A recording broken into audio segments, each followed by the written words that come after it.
Greetings, everybody. Let's wait a couple of minutes for people to connect. Thank you for joining us today. This is a very, very important talk because of the project we have in Kenya. And we need to collaborate with Engineers Without Borders very closely. So it's very, very important. So, everybody knows this session is being recorded, so people can watch offline. Please type in your name, email, and affiliation in the chat so we can have that information. If you're not speaking, please mute yourself. I know everybody struggles with these platforms between turning on and off the microphone. We will have a Q&A session after the presentations, but while they're talking, you can type in your questions in the chat so we can have a list of them when we start the Q&A session. So let's get started. Let's move to the next slide, please. This is the definition of peace engineering that we are using. This was an outcome of the first peace engineering conference organized here in Albuquerque, New Mexico in November 2018. And this was a challenge to the over 500 people from 44 different countries to help us define peace engineering. And since then, this movement has been growing globally. So I thank everybody for being here. Next slide, please. We have two outstanding members of EWB, Engineers Without Borders. One, President Zoe, is the country officer in Uganda and all for Eastern Africa and South Africa as well. And then we have Melissa, who is also from EWB. She's Chief Design and the Build Program Officer. She manages many, many projects around the world. So both of them will be presenting EWB and how they operate, very hands-on, feet on the ground. And this is the topics that they will be addressing. How do you build institutional strength and sectoral capacities in Uganda and other parts? And as I said at the beginning, their expertise is greatly needed for the project we are starting in Kenya. We have started in Kenya. Next slide, please. So Melissa has a vast experience. She has worked at the US Peace Corps. I want to make a parenthesis here. One of the head offices of the US Peace Corps when it got started by President Kennedy was my university. University of New Mexico was a training hub. She has a lot of experience in water and sanitation, and she manages many projects, over 400 around the world. Zoe also is a hands-on. She is in Uganda and works throughout a vast region of Africa. Both are doers, people that are engaged. They want to make a difference in the world. And this is the kind of people we need in peace engineering. So I'm going to stop here, and then I'm going to pass the microphone to Melissa, that will go first, and then Zoe. Thank you, everybody, for being here. Thank you, Melissa. Thank you, Zoe, for being with us. Thank you, Ramiro. Appreciate the introduction. I am going to start sharing my screen to go through a few slides just as an intro to EWB, and then I'll pass it over to Zoe for her presentation.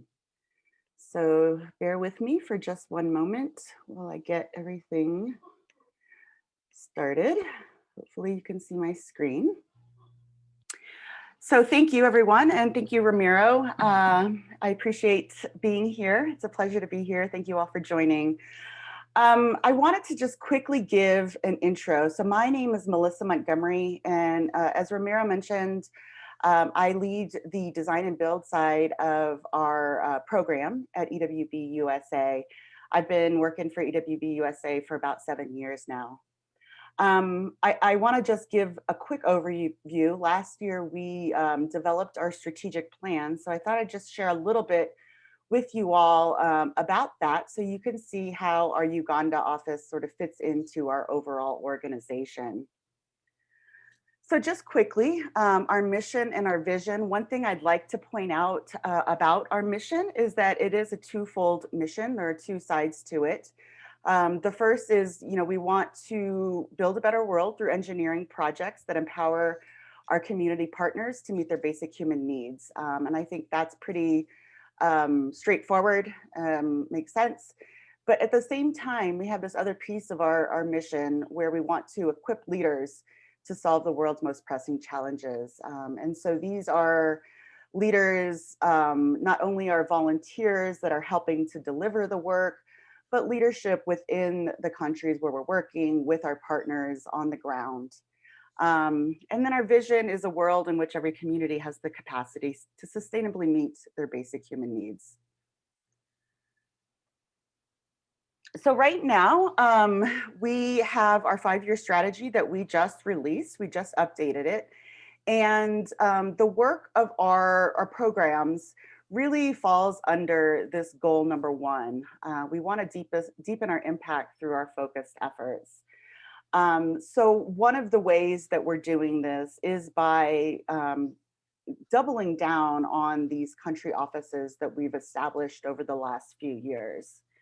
So EWB-USA started in 2002 in Denver, Colorado, and we've grown since then to encompass nearly every major university across the US, to recruit volunteers who volunteer their time with us to deliver the work to these communities out there. Let's see. So you can see under this goal, we have some strategies, and really where this work falls under is this first one. So establish country and regional priorities based on capacity for efficient program implementation, including capable NGO partners, consulting and contract opportunities, and potential to support activities in neighboring countries. And you can see, read through these other ones that we're trying to achieve through this goal. But really all of this speaks to the work that we're doing around our global programming. And so this kind of just gives you an overview of how we've approached this over the years. So back in 2015, we started with our first country office in Nicaragua. There shortly after, we established an office in Guatemala. And then you can see in 2019, that's when the Uganda office was established. And there's Zoe. And then last year, we established a hybrid office with a strong NGO partner in Ecuador. They're called Engineers in Action. And you can see on this timeline that this is the path that we're going to continue to go down. We are also, as you saw alluded to in the previous slide, we are looking at potentially looking at regional offices rather than strictly country offices, so that we can have a larger area, coverage area in these regions. So with that, I'm excited to hand it over to Zoe, who will share a lot more about the work that she's been doing in Uganda. So with that, I'm going to stop my share. And I am going to hand it over to Zoe. Thank you so much. Thank you, Melissa, and thank you, Ramiro, for the wonderful introduction. Very nice to be here today, and thank you all for joining us.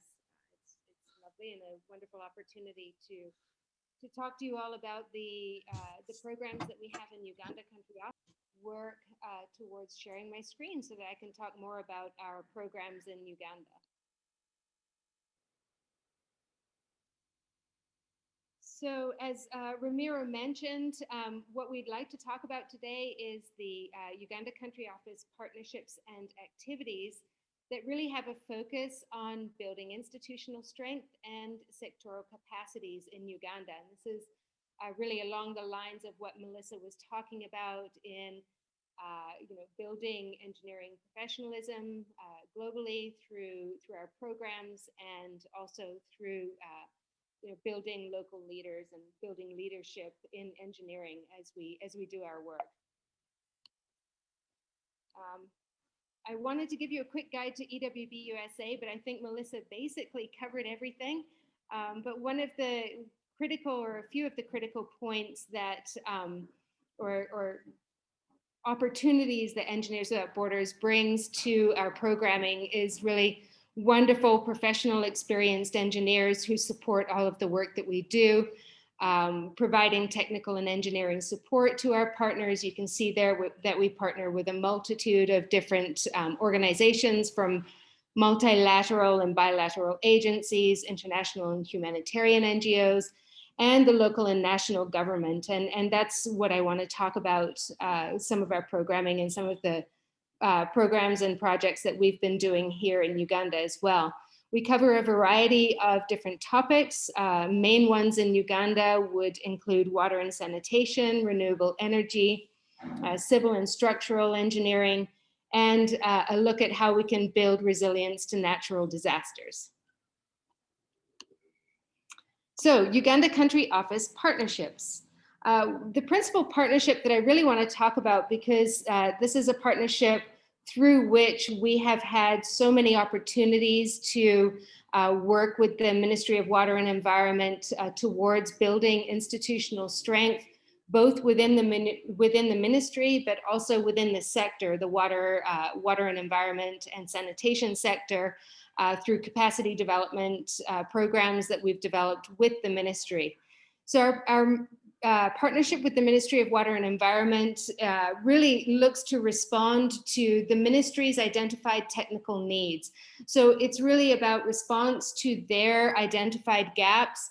Engineers Without Borders is not going to pushing any of the interventions that we develop or programs that we develop with the ministry. They are really ministry identified areas where Engineers Without Borders and our programs could help them build their institutional strength within Uganda. So our initial project with them was to develop a solar standards guidance document that acts as an annex to the water supply manual. This was because they identified gaps within their existing water supply manual that are specific to solar powered water supply design.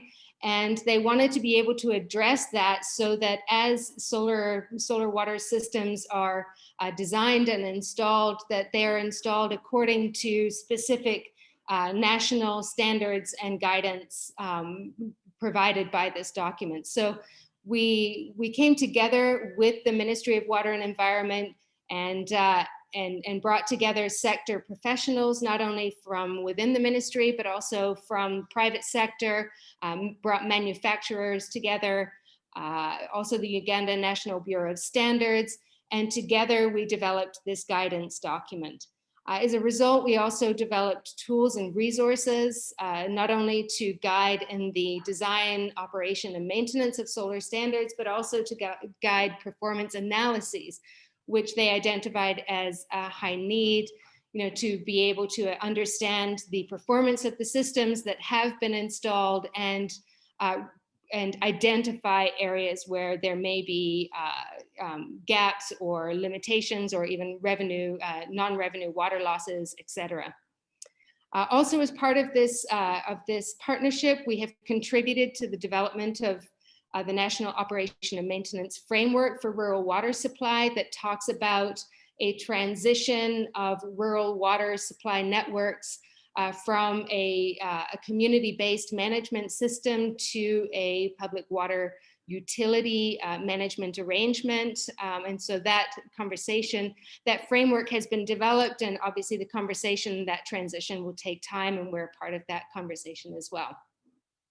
And finally, as part of this agreement or this partnership with the ministry, we're also providing design reviews of particularly solar powered water supply designs that come through consultants to the ministry, and so that we can work with the ministry to develop their skills in providing these design reviews and understanding the designs that are being submitted, and be able to ensure that the standards and policies that we have developed as a collaborative effort are being met through the designs and the design reviews that we're providing. So those are some of the projects that we've been doing with the Ministry of Water and Environment. And this really has been picked up, I think, regionally. So the Ministry of Water, Sanitation and Irrigation in Kenya with Oxfam has also engaged Engineers Without Borders to do a very similar program, to develop standards and guidelines for solar water supply design. We also conducted field visits to inform that manual. They're calling it a practice manual, and we're coordinating with sector-wide professionals towards that, the final design manual or guidance manual that is being developed and finalized in this at the moment as well. So the work that we've done with Uganda is now kind of spreading out into the regional requirements for solar water supply design, which I think is really great, because in that way we can really help work together with these professionals to ensure higher standards of solar water systems that are being designed and installed.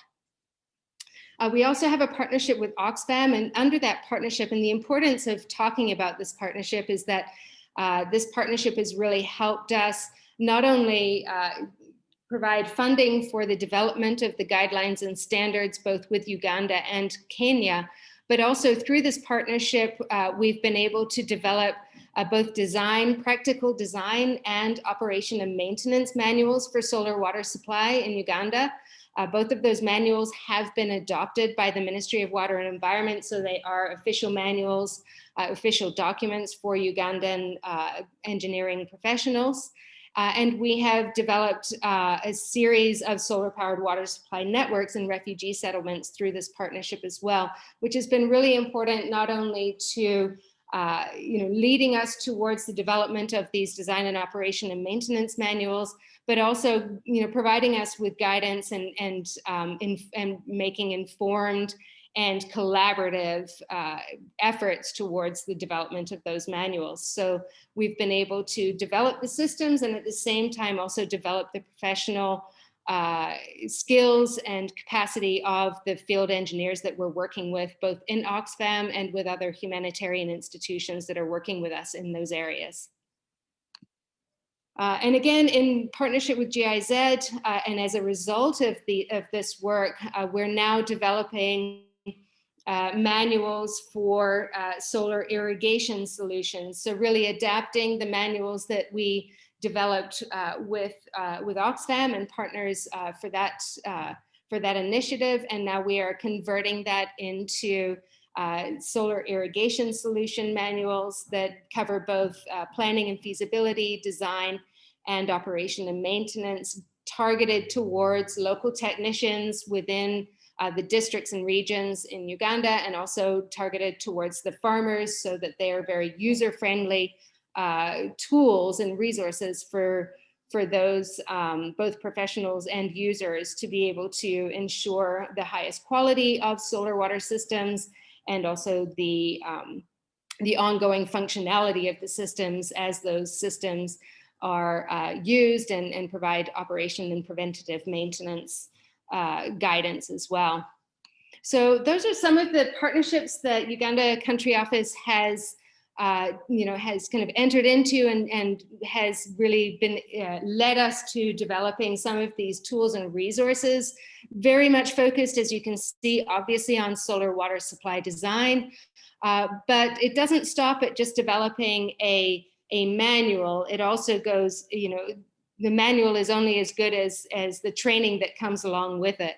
So, kind of as a recap, we have developed these several different manuals and tools and resources for the engineering community, particularly within the water sector, to be able to use and to be able to guide their work in the development of water supply systems, and also in the maintenance and operation and maintenance, and as well as the evaluation of those systems as those systems are used and age.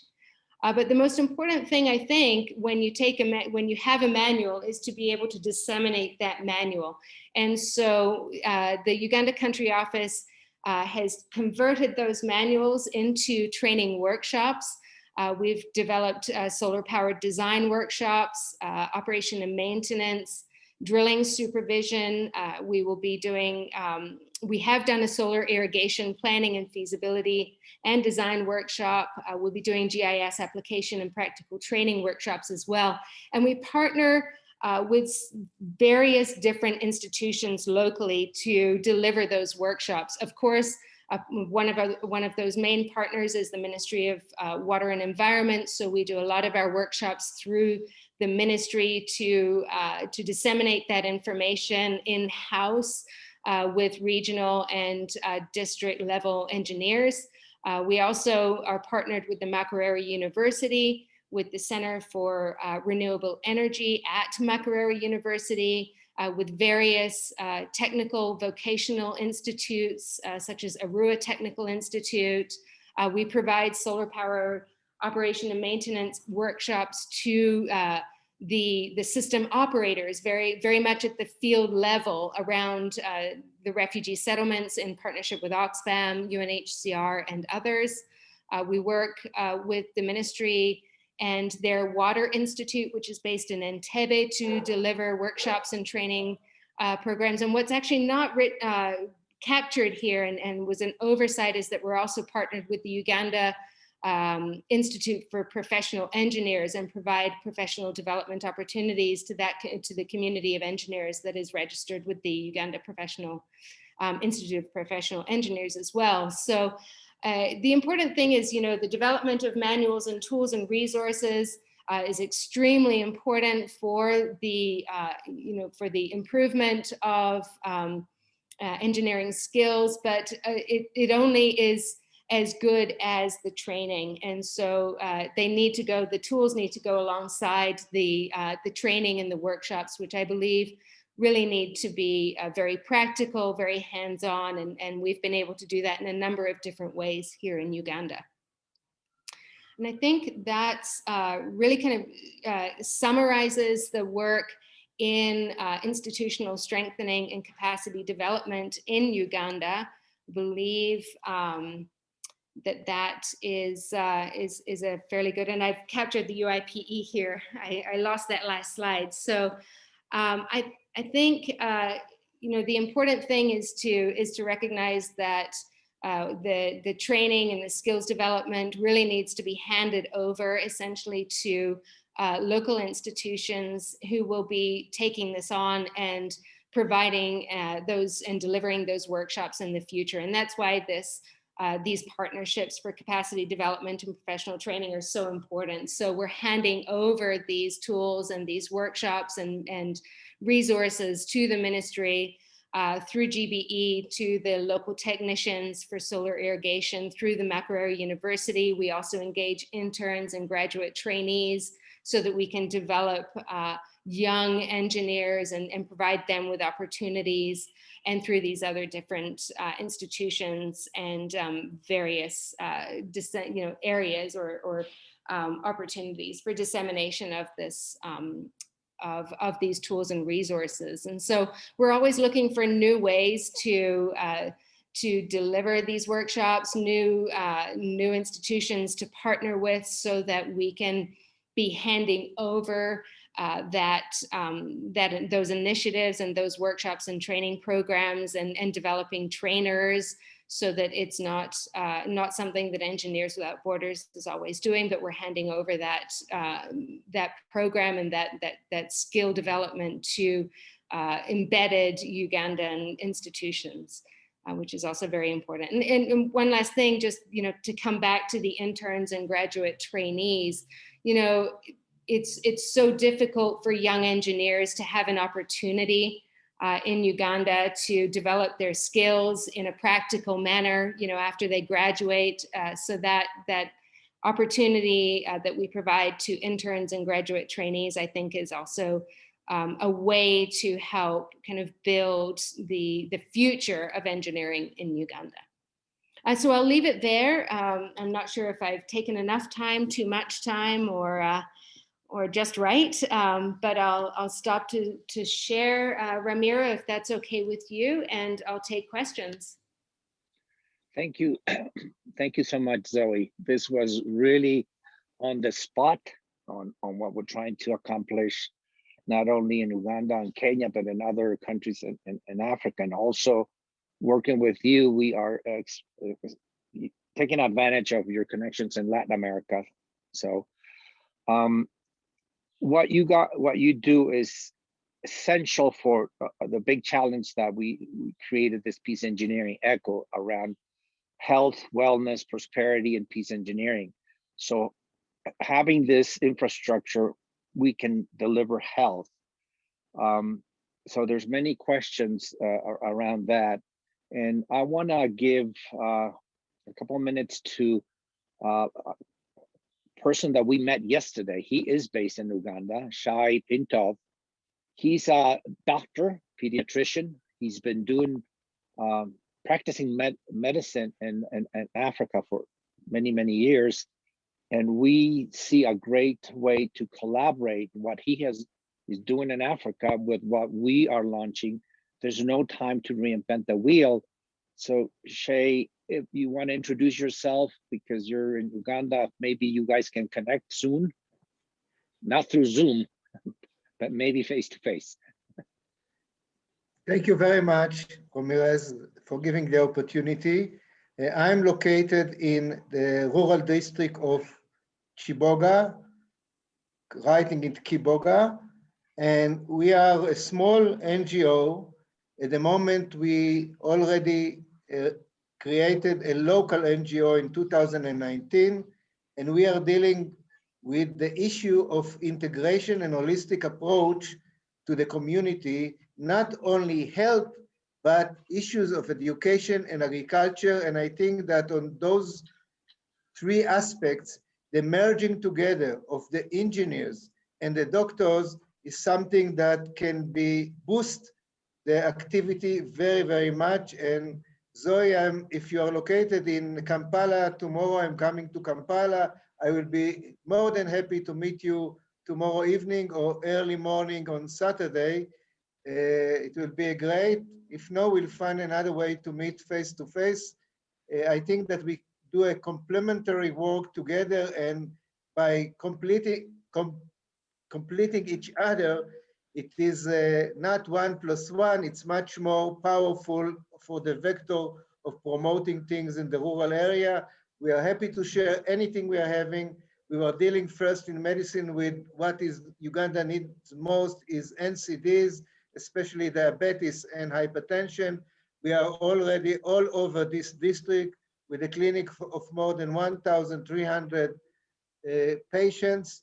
And we are also producing hygiene, multi-use pads. I just came now to introduce and build up a new group in the district. So I'm happy to share anything we have with you people and work together. I think it's a great opportunity to be here today. Thank you, Shai. I'll just quickly respond, Shai. I would love to meet you. I am in Kampala, and I'll put my phone number in WhatsApp phone number in the chat so that you can contact me. Thank you very much, Zoe. So thank you both. So engineering does work. We use Zoom to introduce both of you. Thank you so much for being here. So I'm going to open up to questions. Anybody? I'm not looking at the chat. Donna, maybe you can help me with some questions. Yes, Hillman Mitchell has a question. Hillman, why don't you go ahead and just ask that to Zoe? Hi, Zoe. This is Hillman Mitchell. We've been on a few calls together, and excellent job. You guys are doing fantastic work. I had a couple of questions. One was, in your solar energy systems design and documentation, do you have a strategy on how you integrate smaller microgrids, individual location systems into a larger infrastructure? And what storage do you use for the energy? And then I have another follow-up question, if I could, after that. Thank you for your question, Hillman. I appreciate it. So what I've been speaking about mostly has been related to water supply, so solar powered water supply. So they are independent solar systems that power specifically the water supply or the pumps, and the electrical mechanicals that go with the solar water systems. We have not yet worked in solar microgrids, so I don't. I'll be honest. I can't really, speak to how that would integrate into a larger system or the type of storage that we might use with solar microgrids for energy purposes. For water purposes, what we do is we pump the water to a raised reservoir, and that acts as the storage. So with water systems, we do not use batteries. We do not use any other type of storage mechanism aside from the reservoir that is a raised reservoir, and then the water is gravity fed usually down into the distribution network. So I would love to branch out and get further into microgrids, but I'll just be honest and leave it there that we haven't gone that far yet. That's fine. So it's beyond the scope of what you're currently doing. So, and then do you have any, if you will, rudimentary telecommunications to provide alerting and alarms within your system? Do you use any technologies for example, the maintenance personnel or whomever to be alerted if there's a problem? So that's an excellent question. I'm actually working with the IMI, the International Water Management Institute, and some other folks in the US to start developing and installing alert systems, as you mentioned. Grundfos, Lawrence, many of the pump manufacturers do have these types of groundwater monitoring systems that you can install with the pumps.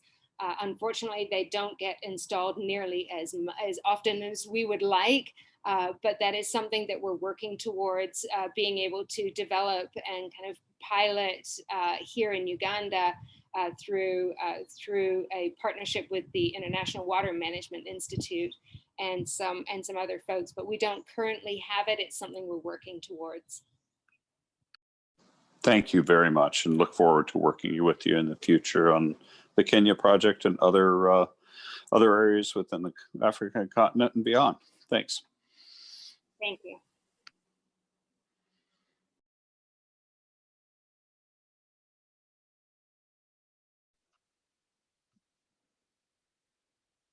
Any other question, Donna? Yeah. Michael Bedzek has a question. Michael, would you go ahead and ask your question, please? Yeah, absolutely. Thank you. Thank you. I'm just noticing peace engineering, and I actually lead an organization called Conscious Coalition.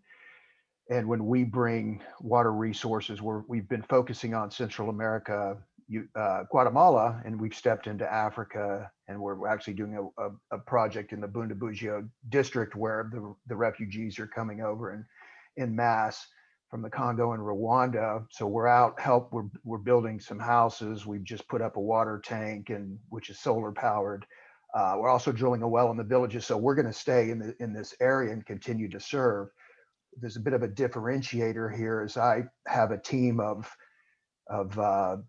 some pretty special folks that are integral or compassion servant leadership trainers, curriculum builders, and facilitators. We also have conflict resolutions as well as myself, and peaceful coexistence personnel as well. And then we're big on women's empowerment. So when we go into a specific area, it is an integrated approach where we bring these resources in, and then around those resources, we bring these different communities together into transformational conversation. So right now in April, we'll be doing literally at the village, we'll be forming water committees, and then bringing, as we all know, there's tribal conflict, religious conflict, and other types of conflict. So around in the village, we'll have a circling of chairs, and we'll spend 2 days in these conversations. And then we're also going to be spending in the town of Bundabugio at the Episcopal Church. It's a secular program, but we'll be bringing 40 men and 40 women leaders in that are civic, tribal, community, and religious leaders to do the same type of training. I would love to work together in conjunction with you guys.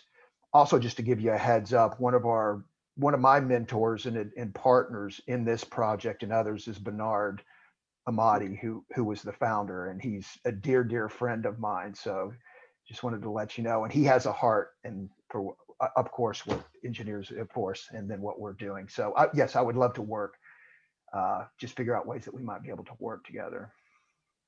Michael, that's great. We should have a conversation so we can join forces. Love it. Yes, Bernard is part of the peace engineering, a founding member of the peace engineering movement. So thank you. Absolutely. Other questions, comments? Michael, just to follow up on that, I'll share my email address, and perhaps in a separate conversation, we could talk about any opportunities to collaborate there. Thank you so much. Thank you. Yeah, it's so important not to reinvent the wheel. We're running out of time, so we need to join forces here. Yes.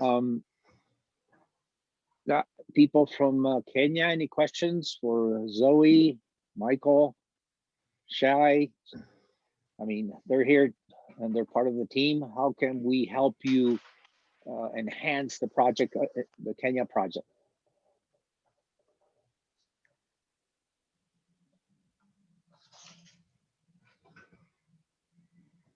Anybody want to? This is Willis from Kenya. Yes, Willis, go ahead, please.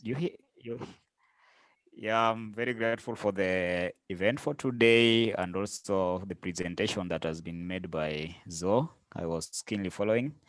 Yeah, I missed a bit on the presentation by Michael. I was a bit engaged, but then I just wanted to say that I'm really impressed by the fact that Zoe and the team has come up with the manual for especially the use of the solar powered water supply and such kind of things. And I think it's very relevant for the project that we're also planning to do in Kenya. Basically today we were just from the site to do some visit, and we've also be able to present our report in due course.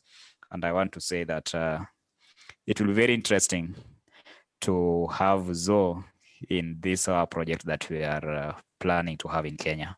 Very impressed with the presentation and looking forward to learning more from the team. Thank you.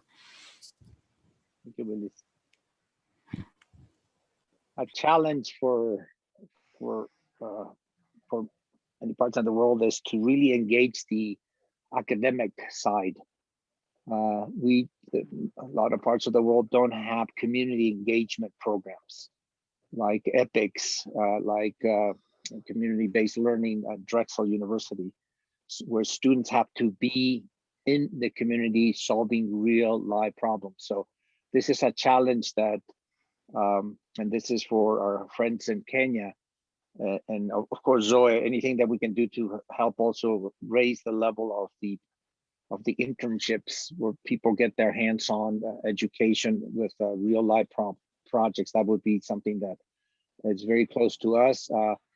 Bill Oakes from Purdue gave a talk a couple of weeks ago on community-based learning, which is, it's there for everybody to pick it up. And again, we have to adapt it to each context. But for the Kenya people, so help us reach out to the academic universities close to where the project is and other. I mean, we need people on the ground.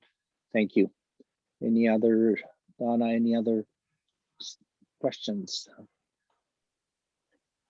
We don't have any other questions, but I would like to introduce Elizabeth Losas. She will be giving the collaborative, the next collaborative on the 18th of March. So on sustainable infrastructure. So Elizabeth, you want to introduce yourself? Hi, that was a really fascinating talk. And I think maybe some of the stuff that I hope to talk about next week might be a nice complement. I am at Duke University in the Institute for Environmental Policy Solutions, and we have a group working on sustainable infrastructure, trying to make sure that infrastructure addresses not only immediate needs and economic needs, but also long-term environmental and social needs and sustainability. And we're working with a range of institutions across the globe, focused especially on the capacity development element of sustainable infrastructure. And we've set up something called the Sustainable Infrastructure Community of Learners, or SICAL. And so I'll just talk a little bit about who we are, but also approaches to trying to get the expertise around sustainable infrastructure to the end users, to the folks, and building a exchange of information. And I think it does pick up a lot on what I heard today in Uganda. So look forward to talking more next week. Thank you, Liz. I'm going to introduce another person that just showed up. I see her, Nancy Hayden from Sandia National Labs. Nancy, are you here? We collaborate on peace engineering initiatives between the lab and UNM, and they have so much to bring to the table. So Nancy, can you introduce yourself, please? Sure, Ramiro, I apologize for showing up late, and I really want to see these presentations. I'm Nancy Hayden. I'm, as Ramiro said, at Sandia National Laboratories, been really trying to pull together what Sandia has done over many decades in terms of environmental programs, but also national security and international security programs, and how we kind of close the circle on how both the development and sustainable development and security all work together from the community level all the way out. So we're part of a little working group working with Ramiro, and I'm always looking for some ways to bring our work further, more out into the field, and also bringing students in to work with us. So I hope I can get the presentation, Ramiro. I'm actually doing my own little peace engineering here. My mother's 90 years old, and I just returned her to Texas because she's finally got her vaccines. I've held her captive in New Mexico since Christmas, and we had to do a little engineering of our house this morning. So I'm sorry I'm late. Thank you, Nancy. Yes, I'm glad we're all getting to know each other. We have a very broad group from all over the world with different expertise. We all believe in this peace engineering, which is for a sustainable planet. So your collaboration, your participation is essential, especially when we have these concrete projects right now in Kenya and other parts of Africa. So thank you, everybody, for participating. And I hope we can exchange knowledge, and we can really make things happen. I always like to say, let's make a difference and have fun at the same time around peace engineering. So thank you, everybody. Donna, any other question, comments? Anybody want to say something before we end the session? Yes, Shai, go ahead, please. You're muted. Yeah, for me, it was very exciting meeting to be outsider, but insider by coming from the health and from medicine. And as I told you yesterday, when I read the first book about global health, there was a sentence there that says like that: one engineer is better than 300 doctors. And I think that this combination and working in a setup that it is interdisciplinary, holistic approach, the part of the engineers should be with us everywhere. And I'm offering whatever I can to bring the side of health and medicine, which is my personal expertise. I'm by profession a pediatrician, but I'm also acting as a family practitioner, and I'm dealing with hypertension and diabetes, and we will be able to share with you, and also our local team that manage one of my great sustainable commitment and achievement is that during all last year, when there was most of the year, nobody from our team on the ground, our clinic was increased in more than 300 patients, all done by remote consultation with the local clinic, providing medication, providing tests. And I think that this is the best experience I never thought I will have due to the COVID. Thank you, everybody. And I'm welcoming everybody to try and contact me. I prefer talking on WhatsApp. I'm dyslexic. Thank you, Shai. Yes, Shai, his group, we're going to connect them with the Echo Health side of it so they can collaborate. So that's a great accomplishment. All right. Anybody? I would like to ask Aliki Pappas has just said that talking about a women's conference on the 8th of March. Aliki, can you tell us a little bit more about that? Yes, hi everyone. Thank you for this wonderful presentation. IFES GDC, in partnership with UNITAR, we are celebrating International Women's Day on March 8th, this coming Monday, with a conference. It's called Women in STEM in Time of the Pandemic, Facing Challenges, Finding Resilience. We invite you all to attend. We have 4 sessions that are specific to regions of the world, of which are Asia and the Pacific, Europe and the Americas, Middle East and North Africa, and Africa, as well as the opening and closing ceremony. You could find out more by following the link in the chat. We have a wonderful list of panelists per session, and we invite you to join. Thank you so much. Thank you so much, Aliki. I don't have anything else, but I want to open for any comment, suggestion.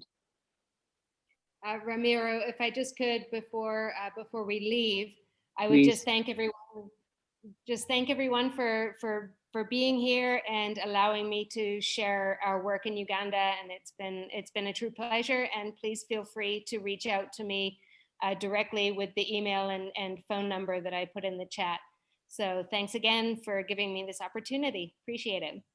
No, thank you, Zoe and Melissa, for bringing EWB to our door. And I think the people in Kenya will reach out immediately to all of you, plus Shai and Michael. So let's keep in touch so we can join forces and make a difference in that part of the planet. I want to thank everybody. And Donna, the last words for you. Thank you, everybody, for being here. Thank you all. Thank you. Thank you, Ramiro. Thank you, Donna. Thank you. Thank you. Bye. Thank you. Stay safe. Bye-bye. Thank you.